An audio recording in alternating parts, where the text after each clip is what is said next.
మొదట తల్లిదండ్రుల యొక్క అనుగ్రహాన్ని పొందితేనే ఆ తరువాత దైవానుగ్రహాన్ని పొందగలుగుతాము అని చెప్పి, అంటే ఇక్కడ వీరిని అర్చించాలి, అటు దైవాన్ని అర్చించాలి అనే విషయం కూడా మనకు రాముని యొక్క ప్రవర్తన ద్వారా తెలుస్తున్నది.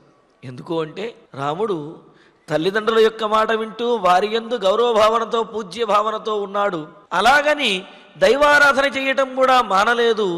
ఇలాగా తల్లి తండ్రి గురువు అనే ఈ ముగ్గురు ఎవరైతే ఉన్నారో వారే మూడు లోకముల వంటి వారు అన్నారు. భూలోకము, స్వర్గలోకము, బ్రహ్మలోకము అని చెబుతూ, మరి వీటిలో సార్థకతను భూలోకంలో సార్థకత పొందాలి అన్నా, స్వర్గలోకం బ్రహ్మలోకాన్ని పొందాలి అన్నా సరే యజ్ఞయాగాదులు వీటినన్నిటినీ కూడా ఆచరించాలి. కానీ యజ్ఞయాగాదులు ఇవేమీ చేయకుండానే కేవలం తల్లిదండ్రి గురువులను గౌరవించడం ద్వారా ఆ లోకములను పొందవచ్చును అనేది ఇందులో ఉన్నటువంటి ఆంతర్యం అన్నమాట.